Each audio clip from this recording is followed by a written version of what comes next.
The journey began not on a battlefield, but in a small, rain-swept town in northern England, where a young girl named Eleanor Cross grew up with a stethoscope in her imagination and a bandage in her pocket. While other children dreamed of football stadium or pop concerts, Eleanor dreamed of stopping blood, of calming a panic, of being the one person who ran toward a crisis when everyone else ran away. Her father, a retired army medic who had served in the Falklands, never spoke much of his own service. But he taught her one thing that stuck: the bravest thing a person can do is to heal while under fire. Those words became the foundation of her soul. School was never easy for Eleanor. She was quiet, observant, and deeply empathetic, traits that made her a target for bullies, but a secret weapon in moments of crisis. At 14, she saved a classmate from choking on a piece of candy, calmly performing the Heimlich maneuver while teachers froze. At 16, she bandaged a cyclist's broken leg after a hit and run, using her own school tie as a tourniquet. The local paper called her the Angel of Alder Road, but the name made her uncomfortable. She wasn't an angel. She was just a girl who had learned that panic kills faster than any wound. When she turned 18, she made a decision that surprised everyone, including herself. Instead of applying to medical school, she enlisted in the British Army. Her mother cried. Her father nodded once, then hugged her so tight she felt his old scars through his shirt. "You'll be a combat medic," he said. It wasn't a question. Eleanor had never told him that was the only role she'd ever wanted. Basic training was a brutal awakening. The army did not care about her gentle hands or her healing heart. They cared about her ability to drag a 200-pound man to 100 meters while under simulated machine gun fire. They cared about her capacity to intubate a patient in the dark, in the mud, with rain stinging her eyes and a drill sergeant screaming curses into her ear. She failed her first combat fitness test. She failed her second. On the third, with blood blisters on both heels and her vision blurring from exhaustion, she clawed her way across the finish line 7 seconds before the cutoff. That night, she wrote in her journal, "I am not strong. I am just too stubborn to die." But stubbornness was not enough. The Army's Combat Medical Technician course was designed to break even the most resilient recruits. Eleanor spent 6 months learning to treat sucking chest wounds, to decompress tension pneumothoraxes with a needle, to amputate a crushed limb with nothing but a scalpel and a prayer. She learned that morphine could be a mercy or a killer, depending on the dose. She learned that a human body could lose to liters of blood and still fight, but not much more than that. Her instructors, all hardened veterans with multiple tours under their belts, watched her with a mix of skepticism and grudging respect. She was small, barely 5'4", with slender wrists that looked like they might snap under the weight of a stretcher. But she had something they couldn't teach, a stillness in her eyes when everything else was chaos. By the time she turned 21, Eleanor had earned her Green Beret and her Medic's Cross. She was assigned to the 1st Battalion, the Royal Anglian Regiment, a unit with a long and bloody history stretching back to the Battle of Waterloo. She was one of only 3 women in the battalion, and the only female medic. The men, to their credit, did not treat her like a novelty. They treated her like a medic, which was both a blessing and a burden. A medic in an infantry unit is not just a caregiver. They are a talisman. If the medic gets hit, the psychological shock can be worse than any physical wound. Eleanor knew this. She carried that weight every single day. Her first deployment was to Helmand Province, Afghanistan, in 2011. The war was already winding down, but the Taliban had not gotten the memo. The province was a patchwork of poppy fields, mud-walled compounds, and irrigation ditches that could hide an IED or an ambush with equal ease. Eleanor stepped off the Chinook into a cloud of dust and diesel fumes, her medical kit strapped to her back like a second spine. The heat hit her first, a dry, suffocating pressure that made her feel like she was breathing through a wool blanket.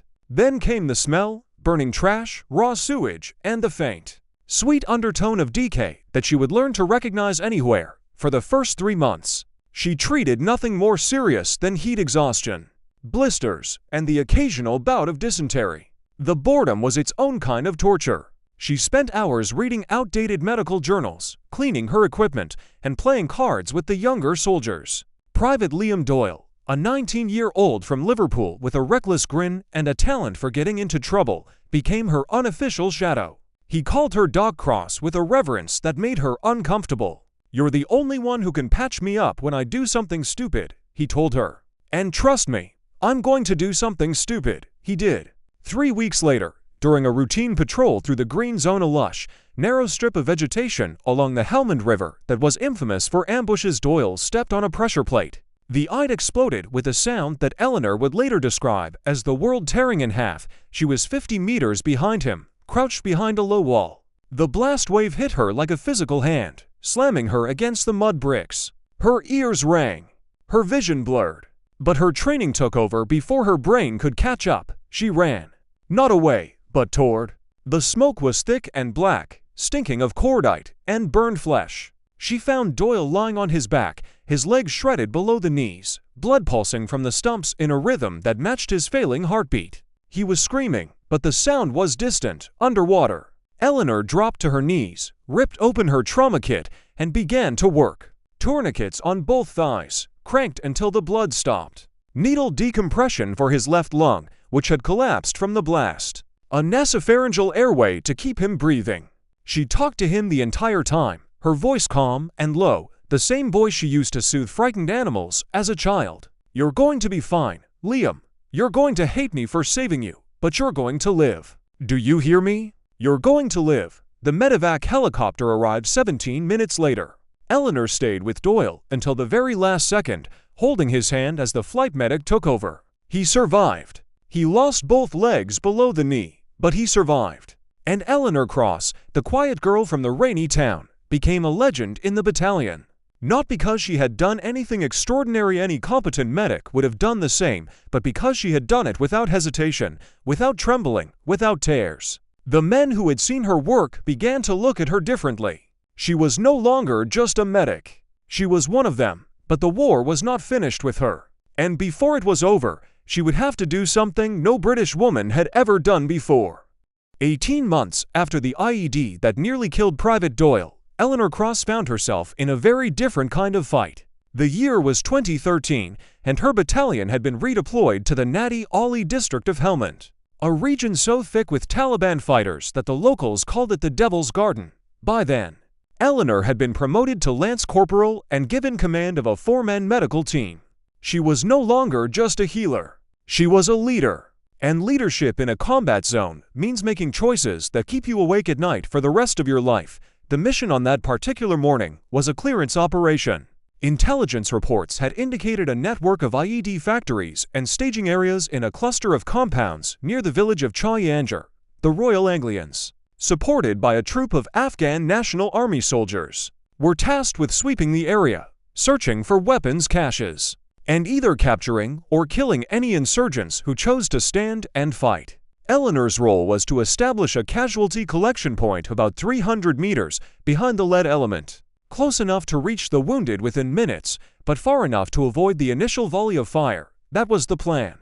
But as any soldier will tell you, plans are the first casualty of contact. The lead section, commanded by a tough-as-nails sergeant named Mark Hollis, had just breached the first compound when the shooting started. It was not the sporadic, half-hearted fire of a harassing ambush. It was a coordinated assault, PKM machine guns from 2 directions, RPGs arcing overhead, and the distinctive crack of sniper fire picking off anyone who exposed themselves for more than a second.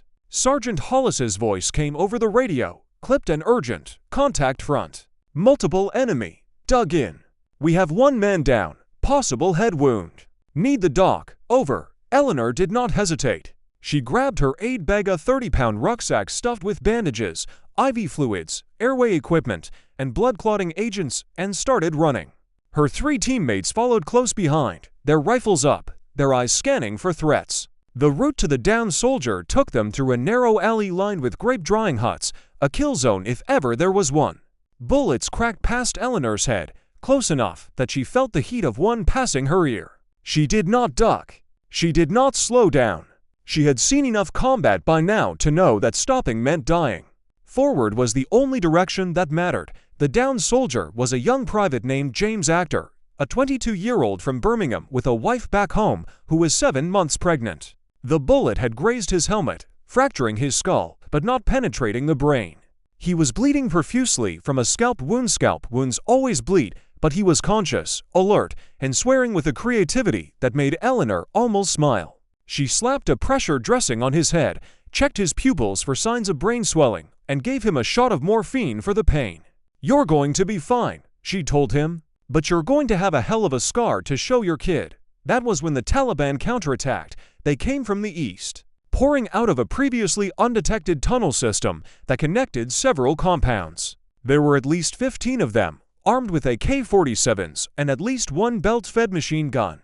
They had clearly been waiting for exactly this moment for the British soldiers to commit to a casualty evacuation, to string themselves out along the alleyways, to become vulnerable. Sergeant Hollis, despite having a man down and another dragging him to cover, organized a hasty defense. His men fired from behind walls, from inside doorways, from any piece of cover they could find. But the Taliban had the momentum, and they had the numbers. Eleanor found herself crouched behind a low wall with her medical team and 2 Afghan soldiers who had been separated from their unit. The fire was so intense that she could not lift her head without hearing a bullet snap past. Her aid bag was open in front of her, stocked with everything she needed to save a life, but nothing that could end one. She was unarmed except for a small 9mm pistol that she had never fired in anger. She had been trained to kill, yes. All British soldiers are trained to kill. But she had never actually done it. Never pointed a weapon at another human being and pulled the trigger with the intention of ending their existence. That changed when she saw the machine gunner. He was no more than 40 meters away, perched on the roof of a mud brick building, firing down into the alley where Sergeant Hollis's men were pinned. His bursts were long and uncontrolled, spraying bullets in a wide arc, but he had already hit 2 more soldiers. Eleanor watched one of them, a corporal she had shared a beer with 3 nights ago, take a round in the shoulder and collapsed like a puppet with cut strings. The machine gunner laughed. She saw it clearly, even through the smoke and the dust, a wide, toothy grin, as if he were enjoying a game. Later, she would ask herself why she did what she did next. Was it anger, fear?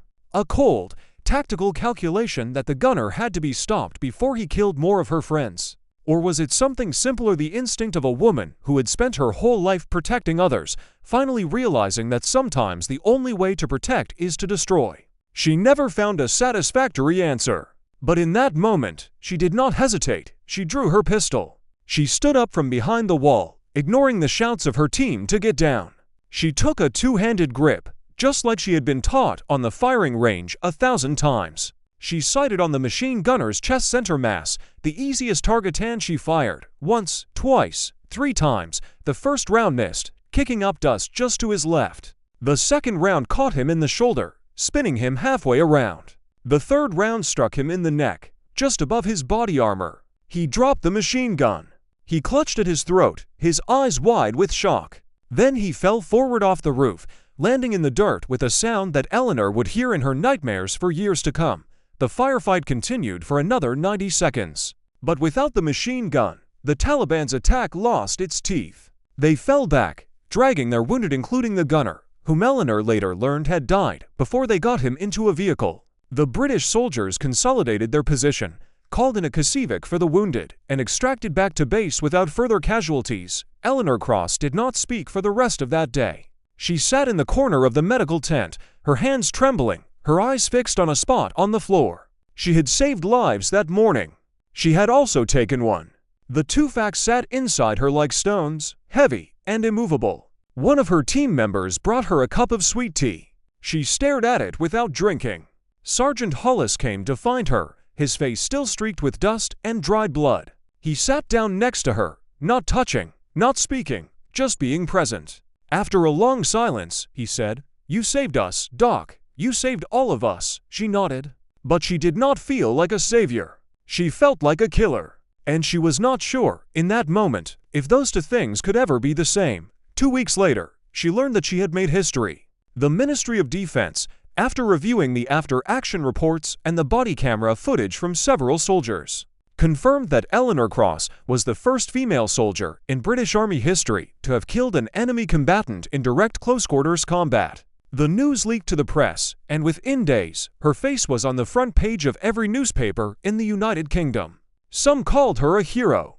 Others, mostly online critics who had never smelled cordite or held a dying soldier's hand, called her a murderer. The army, bound by its own protocols, gave her a formal commendation, but discouraged her from speaking publicly about the incident. Eleanor did not want to speak about it. She wanted to forget. But forgetting, she would learn, is not an option for people who have done what she did. The memory did not fade. It sharpened. The face of the machine gunner appeared in her dreams, not as a monster, but as a man, someone's son, someone's brother, someone who had probably joined the fight for reasons that made sense to him. She wondered if he had a family. She wondered if they would ever know how he died.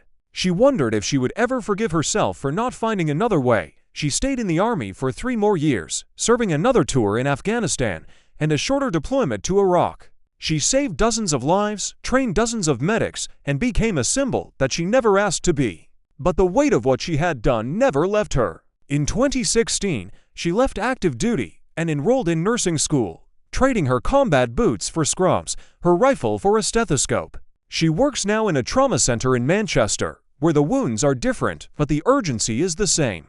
Her colleagues know her as a quiet, efficient nurse with steady hands and a gift for calming panicked patients. They do not know about the machine gunner. They do not know that she still wakes up some nights with her hand reaching for a pistol that is no longer there. But the history books know. And the soldiers who fought beside her that day in Chauyanjar know. And somewhere in Afghanistan, a family still mourns a man who died with 3 bullets in his chest, fired by a woman who had sworn an oath to preserve life but discovered, in the worst possible way, that she was capable of taking it. Eleanor Cross did not become a warrior because she wanted to. She became one because she had to.